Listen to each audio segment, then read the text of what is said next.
Silakan saudara bisa duduk. Haleluya. Haleluya. Haleluya. Saudara, saya bersyukur dan sangat bersyukur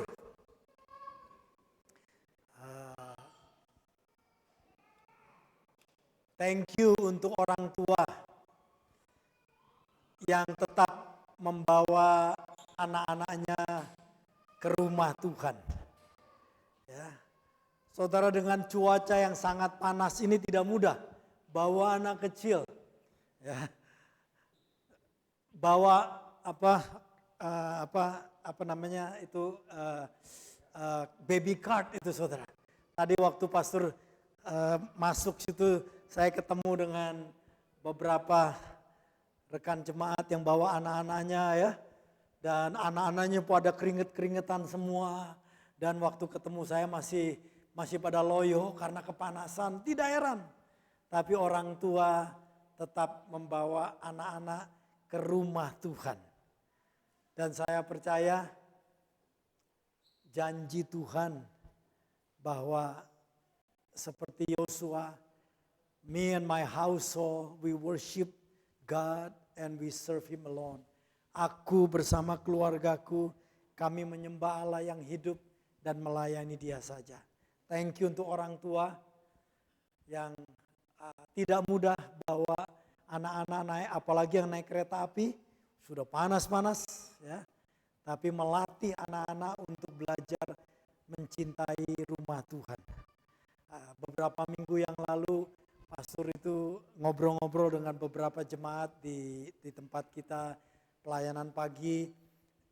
Dia bilang beberapa teman-teman itu, wah saya bersyukur waktu kecil itu orang tua pokoknya hari Minggu harus, kecuali pergi kemana-mana ya atau ada urusan apa-apa, tapi kalau tidak ada apa-apa pasti dibawa ke gereja.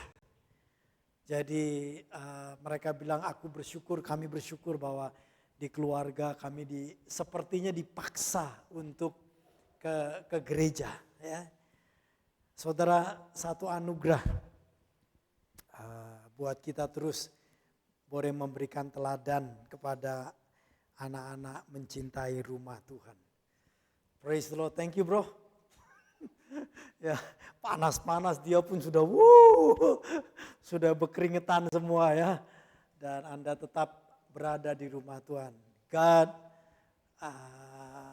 juga menghargai saudara-saudara yang mencintai rumah Tuhan. Praise the Lord.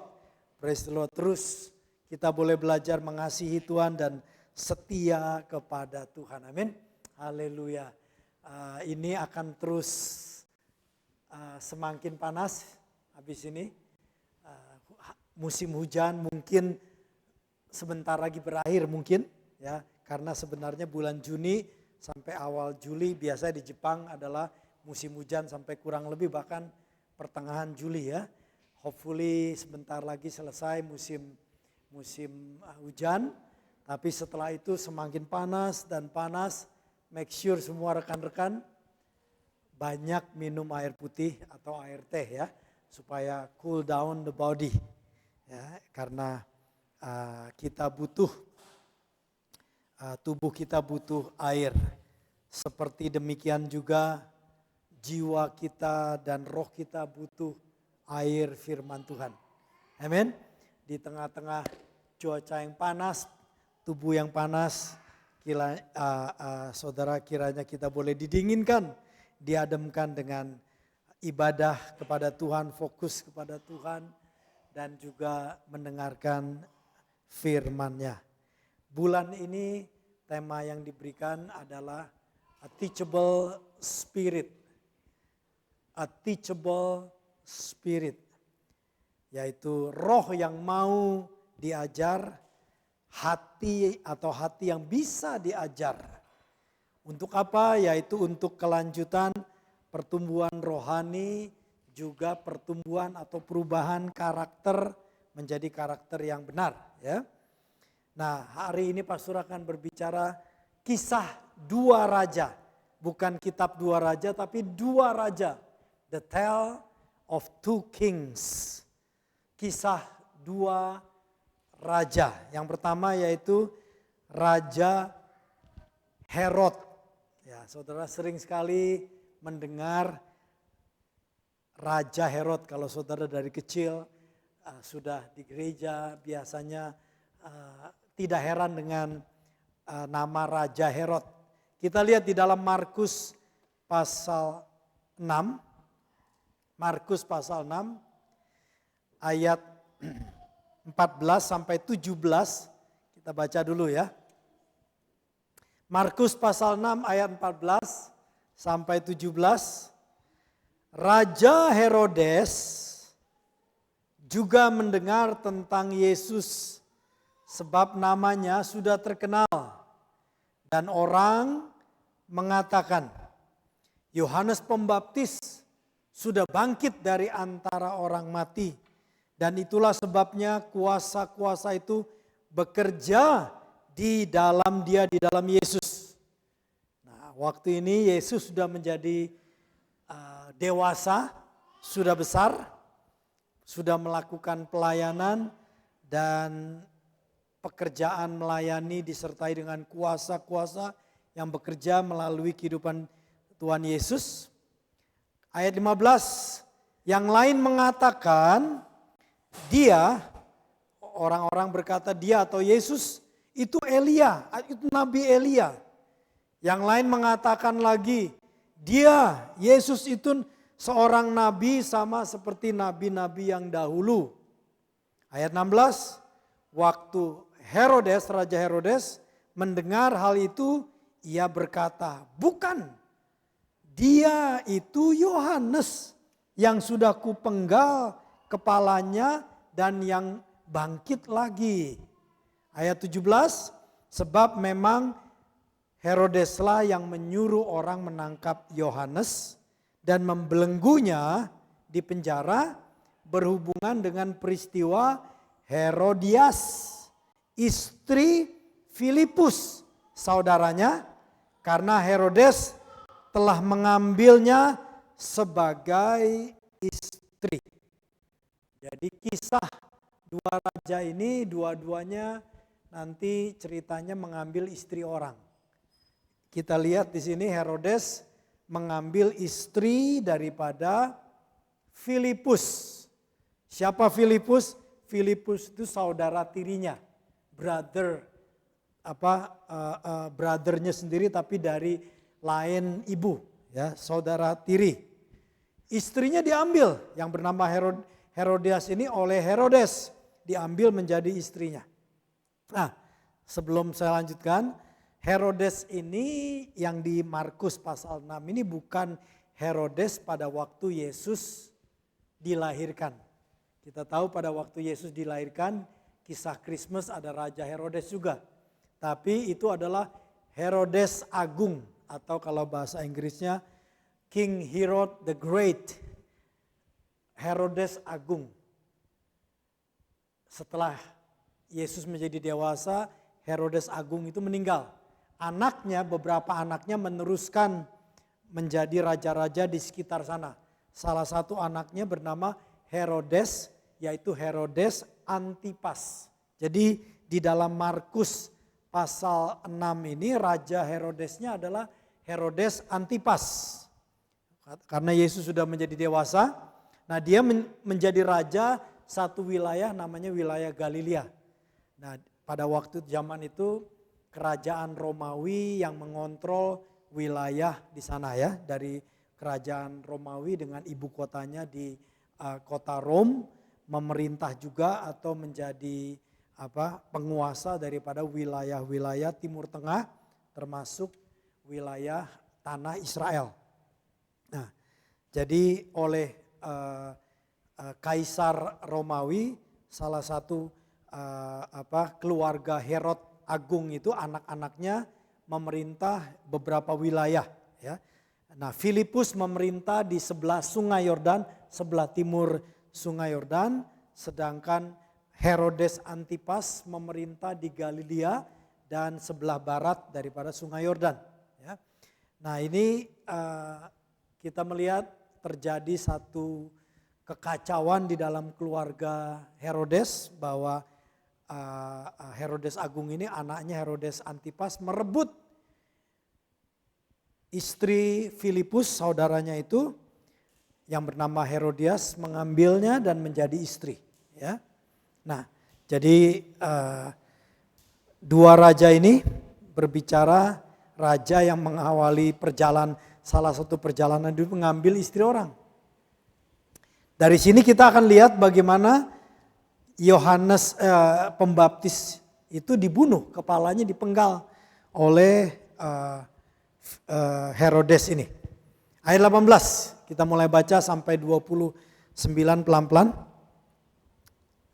Kita melihat, karena Yohanes pernah menegur Herodes, tidak halal engkau mengambil istri saudaramu.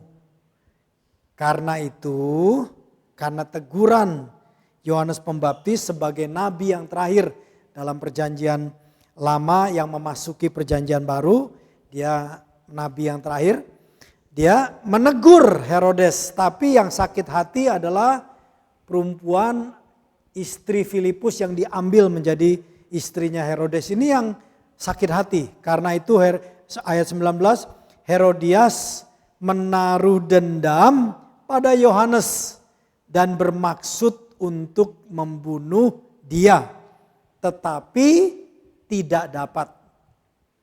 Jadi Herodias ini sakit hati atas teguran Yohanes Pembaptis terhadap Herodes. Nah ini Anda bisa ada gambaran Herodias ini wanita yang unik. Kita tidak ngerti apa yang terjadi. Seharusnya dia diambil oleh Herodes, dia mestinya waktu Herodes ditegur sama Yohanes Pembaptis, dia harus bersyukur. Tetapi rupanya dia senang diambil. Jadi ada wanita-wanita yang senang diambil sama laki-laki lain, saudara. Nah kita nggak ngerti kompleksnya Herodias ini, saudara. Sampai dia lebih baik diambil oleh Herodes daripada setia menjadi istri daripada Filipus. Ya. Tidak puas menjadi istri seorang raja bernama Filipus. Dia lebih senang diambil sama raja lain jadi istri Herodes. Ya. Jadi Anda bisa gambarkan kompleksnya jiwa daripada Herodias ini. Jadi dia marah dendam, bahkan merencanakan membunuh. Jadi setiap hari kalau di kamar ngobrolnya itu setelah mungkin sebagai suami istri dia berbuat ini, pikiran si Herodias mulai udah gua bunuh aja itu ya. Tetapi Alkitab mengatakan tidak dapat. Sebab ayat 20 dikasih tahu. Sebab Herodes segan akan Yohanes Pembaptis. Karena Herodes ini tahu bahwa Yohanes Pembaptis adalah orang yang benar dan suci. Herodes tahu teguran daripada Yohanes Pembaptis terhadap dia itu benar dan suci. Tegurannya benar, dia tahu, dia mengetahui. Tetapi dia masih menikmati dosa. Dia meneruskan istilahnya hubungannya dengan Herodias itu dan tidak bertobat ya. Bahkan Alkitab mengatakan jadi ia melindunginya. Nah, Anda bisa lihat ini satu keunikan lagi. Herodes ini tahu bahwa Yohanes Pembaptis ini orang benar, orang suci dan apa yang dikatakan dan hidupnya itu benar-benar benar. Jadi dia melindungi walaupun Herodes hidup dalam dosa. Nah, dikatakan diberitahu sama Tuhan, firman Tuhan, apa sih yang ada di dalam hati Herodes ini. Tetapi apabila ia mendengarkan Yohanes Pembaptis, ingat sebagai seorang raja, dia punya kemampuan mengajak atau memanggil Yohanes Pembaptis ke istana atau berbicara ya dengan dia. Tetapi apabila ia mendengarkan mendengarkan pembicaraan Yohanes, nasihat Yohanes, teguran Yohanes, hatinya selalu terombang-ambing. Namun ia merasa juga senang juga mendengarkan dia. Saya tuliskan di sini. Pada waktu Yohanes Pembaptis ngobrol atau menasihati, menegur Herodes, rupanya ada satu kesenangan daripada Herodes mendengarkan nasihat khotbah dari Yohanes Pembaptis. Bahkan hatinya bisa terombang-ambing. Masalahnya seneng sama khotbah tapi nggak pernah bertobat. Perasaan Herodes senang mendengar khotbahnya atau nasihat atau teguran Yohanes Pembaptis, tetapi dia tidak mau bertobat. Kalau dia bertobat kan harusnya dia kembalikan istrinya kepada istrinya Herodias dikembalikan kepada Filipus. Dia bertobat. Tetapi dia tidak mau. Kenapa saudara? Karena Herodes termasuk orang yang tidak memiliki teachable spirit. Enggak punya hati yang mau belajar dan hati yang bisa diajar. Seneng, perasaannya seneng. Bahkan hatinya kadang-kadang bisa terombang-ambing. Tetapi dia tidak mau berubah. Tidak mau berhenti berbuat dosa. Tidak mau berbalik kepada jalan yang benar. Walaupun dia tahu Yohanes Pembaptis itu benar dan suci. Gak mau saudara. Tetap aja ngikutin perbuatan dosanya. Tetap mempertahankan jalannya, kemauannya. Saya berharap di sini tidak ada roh Herodes. Senang kalau datang ke gereja, senang. Tetapi tidak mau berubah. By the grace of God, kita bukan cuma senang dengar khotbah, tapi kita juga mau berubah. Haleluya. Kita mau memiliki hati yang bisa diajar, roh yang mau diajar. Berubah. Ini sangat penting saudara. Sayangnya Herodes dikasih kesempatan untuk berubah, tidak mau berubah sampai akhirnya yang terjadi begini saudara. Kemudian kita lihat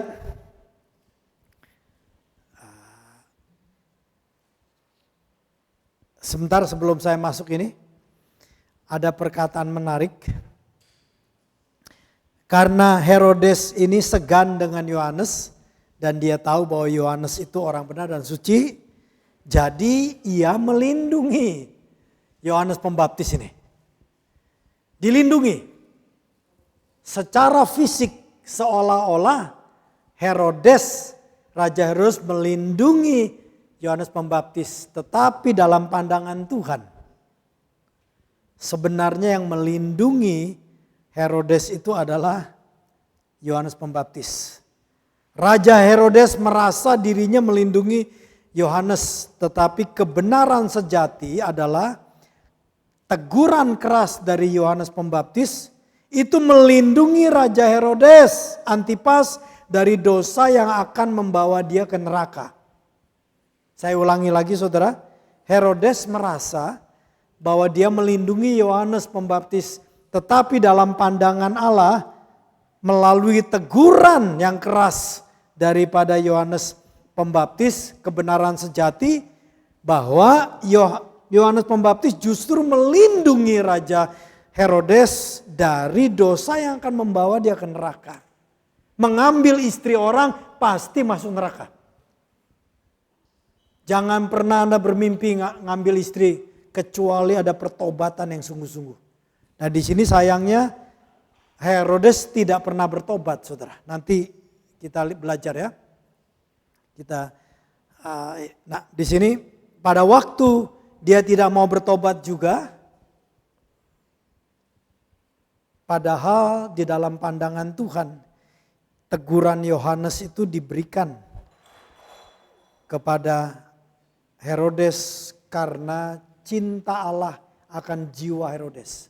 Melalui teguran keras dari Yohanes Pembaptis karena Tuhan mencintai jiwa Herodes. Dengar, kalau saudara ditegur dengan keras memang tidak enak.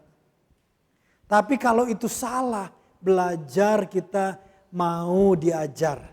Supaya kita berubah, apalagi kalau itu sesuatu yang memang melanggar firman Tuhan. Bertobat. Karena Tuhan mengasihi jiwa.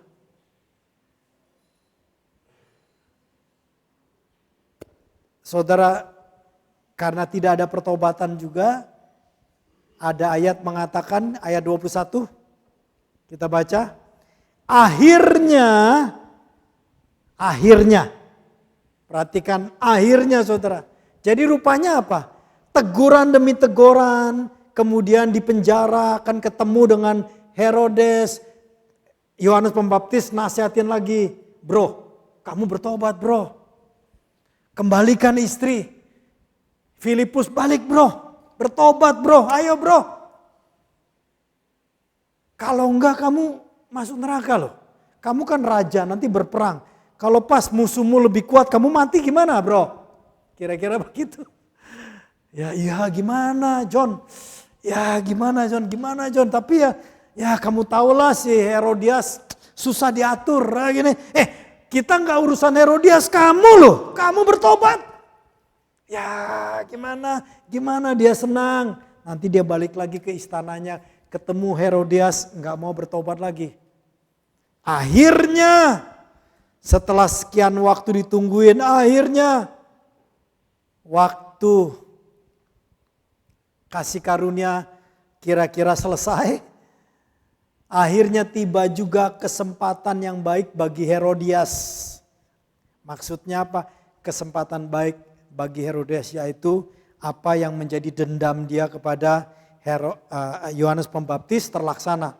Yaitu ketika Herodes pada hari ulang tahunnya mengadakan perjamuan untuk pembesar-pembesar, perwira-perwiranya dan orang-orang terkemuka di Galilea.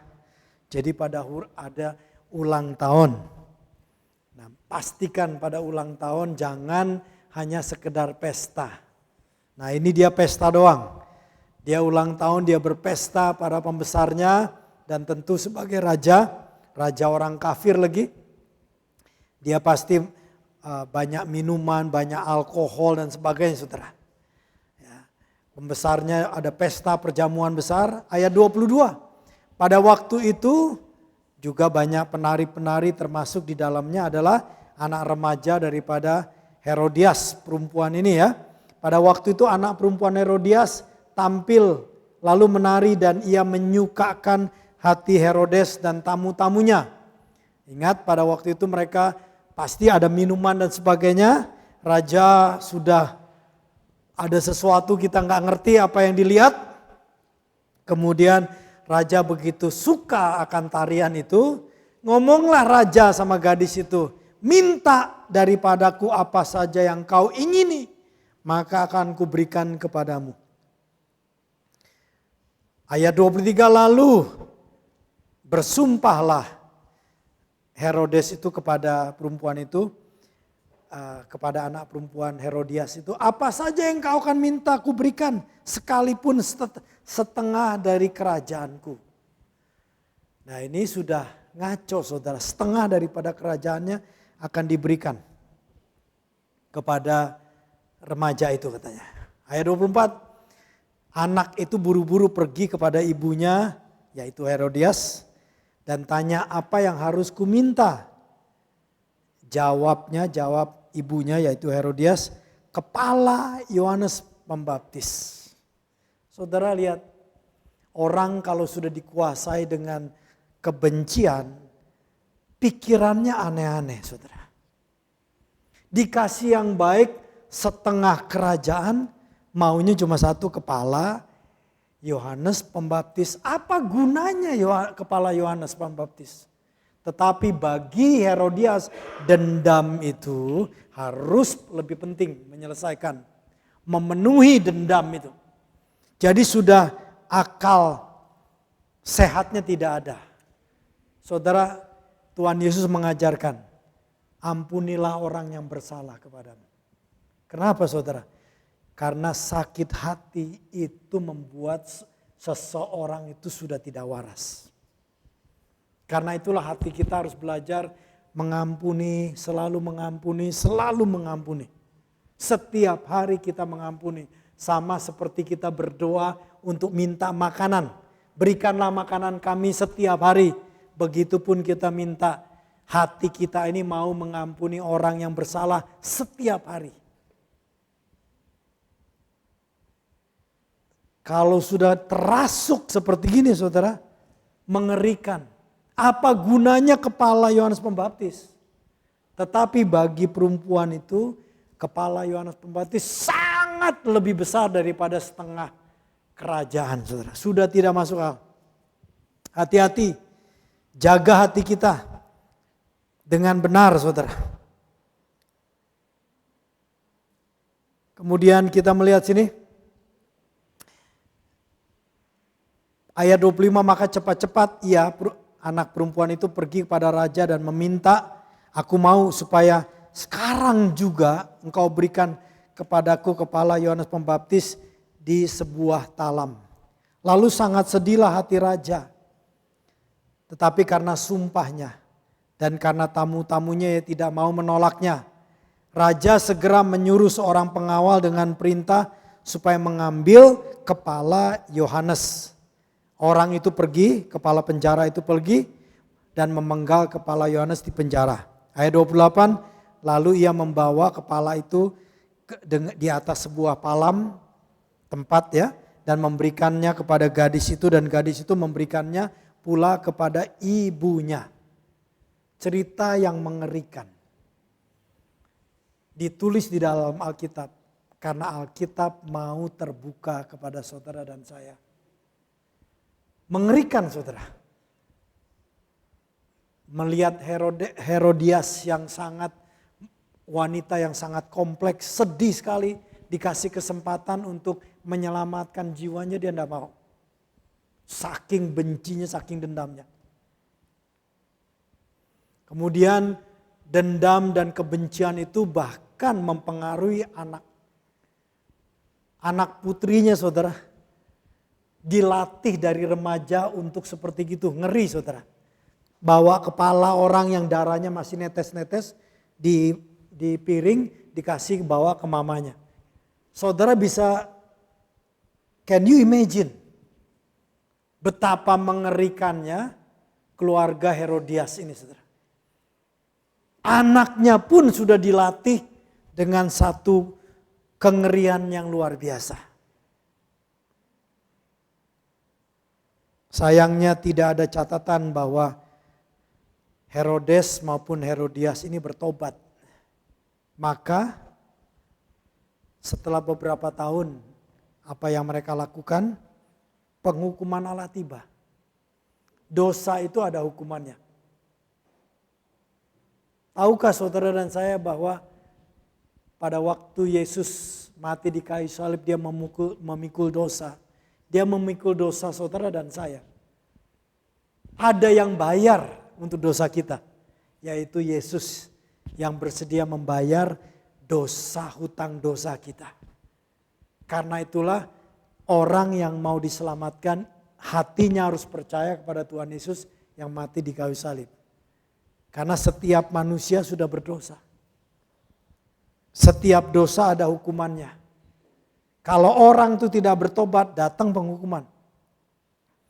Datanglah penghukuman Allah, yaitu dengan cara saudara, tidak ada di dalam Alkitab, tapi dalam catatan sejarah di tahun 39, yaitu beberapa tahun setelah Yohanes Pembaptis dipotong kepalanya, datanglah penghakiman Tuhan terhadap mereka nih, yaitu melalui Kaisar Romawi.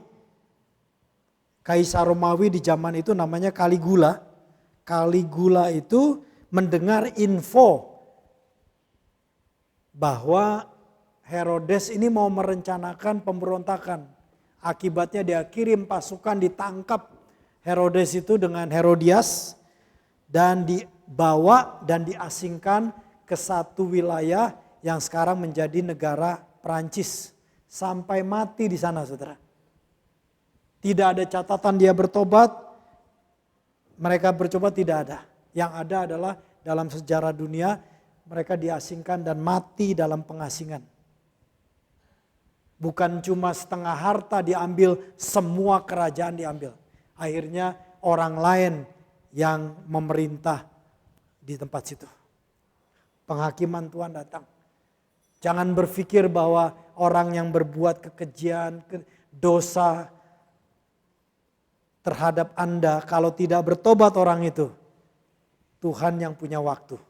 Makanya Alkitab mengatakan serahkan pembalasan dendam kepada Allah. Jangan kita melakukan pembalasan. Jangan, saudara. Yesus mengajar kalau kita ditempeleng kiri berikan kanan. Kanan berikan kiri. Kenapa? Izinkan Tuhan yang melakukan pembalasan. Kita mau belajar dari kesempatan ini, miliki hati yang mau diajar dan mau belajar. Miliki a teachable spirit. Sebaliknya, raja yang kedua sama-sama ngambil istri orang.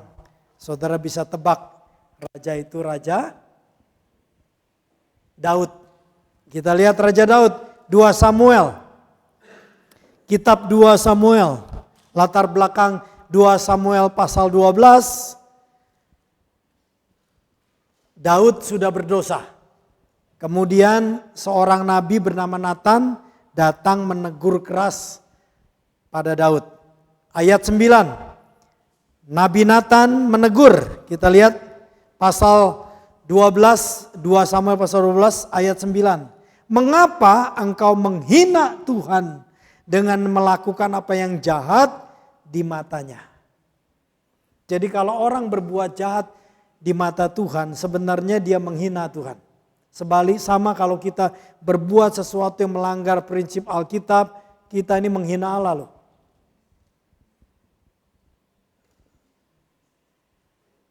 Saudara, Yesus mengajar doa Bapa kami. Doa Bapa kami gimana, saudara? Bapa kami yang di sorga, dipermuliakanlah namamu. Maksudnya apa, saudara? Doa Yesus, kiranya kita menyadari bahwa melalui hidup kita bisa memuliakan nama Tuhan. Atau sebaliknya melalui hidup kita bisa menghina nama Tuhan. Sayangnya Daud, seorang umat Tuhan, di dalam perjanjian lama, meleset, dia berbuat dosa, dia menghina Tuhan.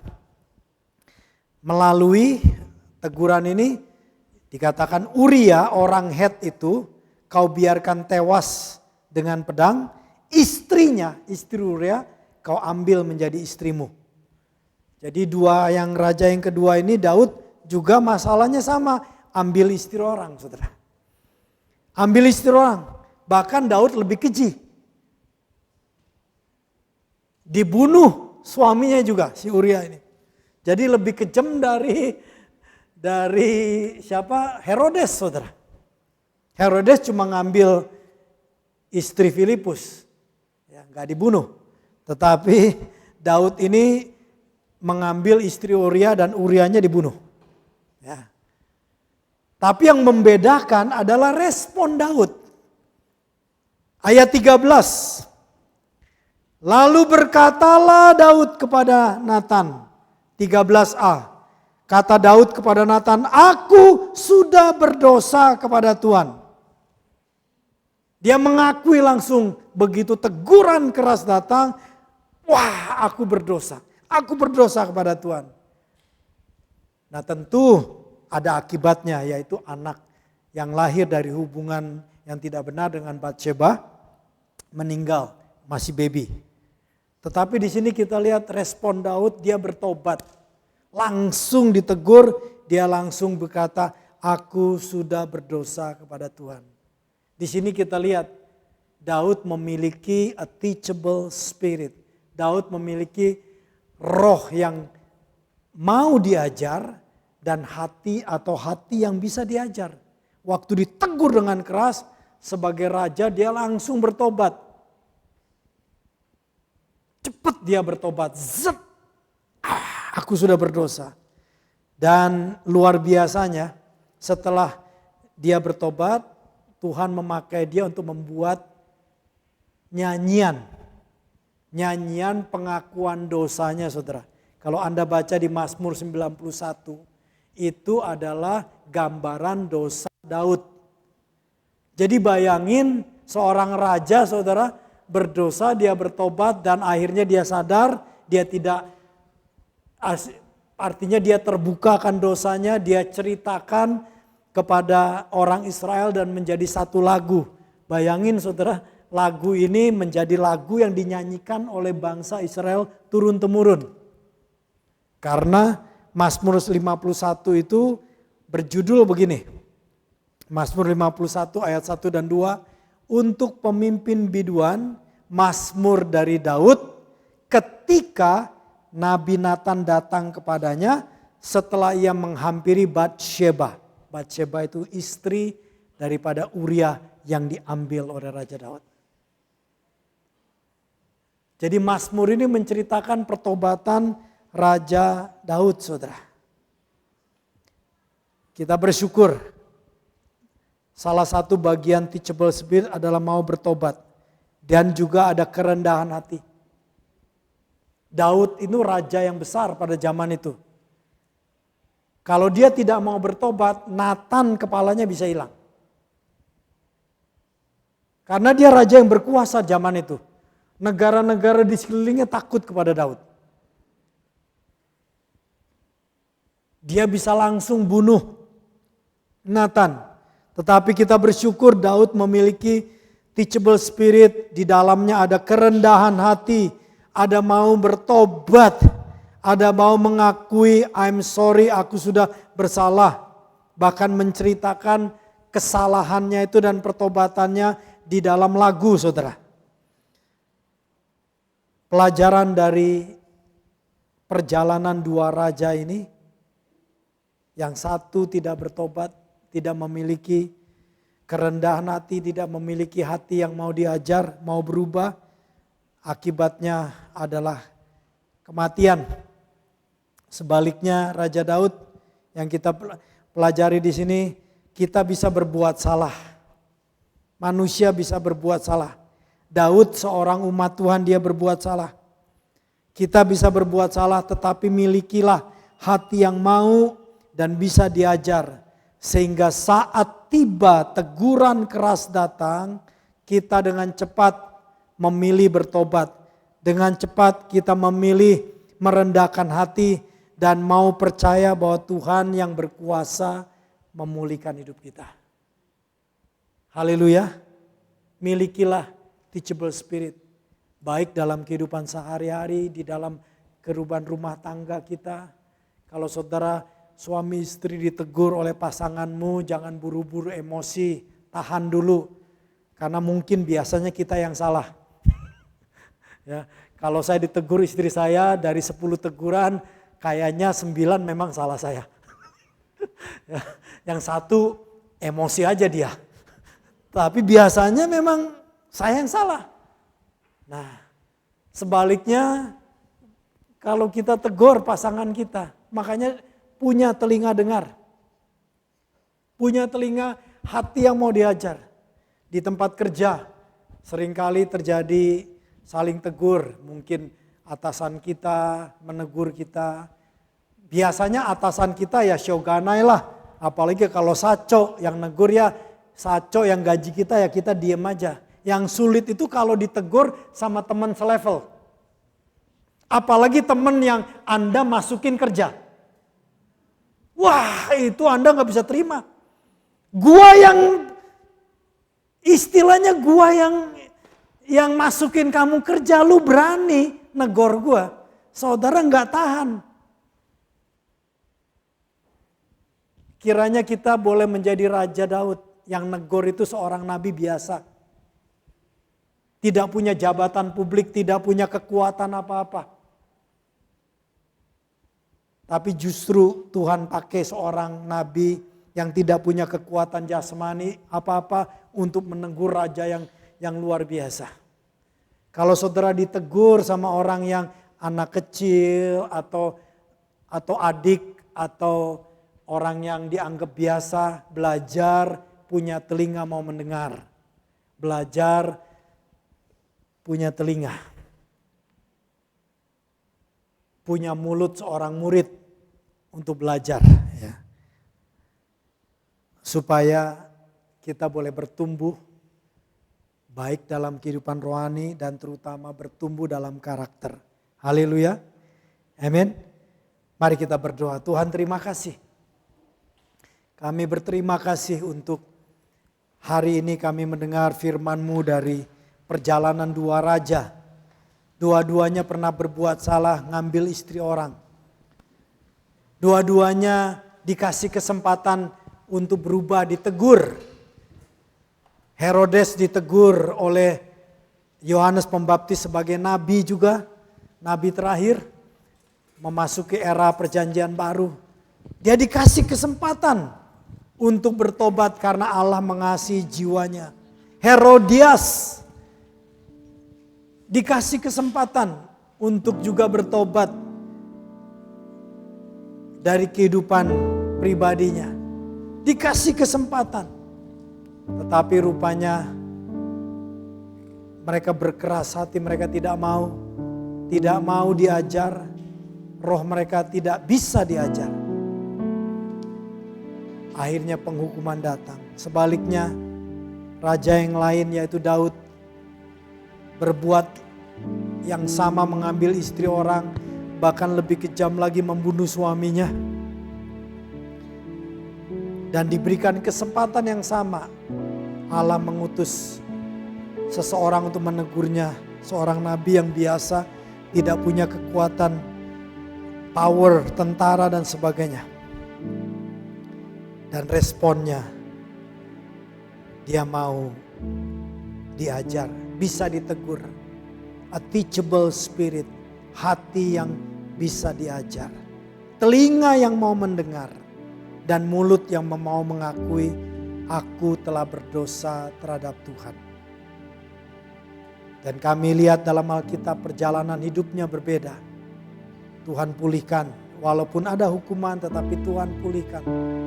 Tuhan berikan kesempatan sampai akhir hidupnya boleh menjadi berkat bagi banyak orang. Tuhan, kami menyadari kami bisa berbuat salah, Tuhan. Kami bisa bertindak salah. Tapi kalau itu terjadi dan bila saatnya Engkau menegur kami, Engkau mengutus siapapun untuk menegur kami, kiranya kami boleh punya telinga mendengar, Tuhan. Hati yang mau diajar, roh yang bisa diajar, Tuhan. Sehingga kami boleh cepat merendahkan hati, mengakui dan bertobat. Tuhan, terima kasih.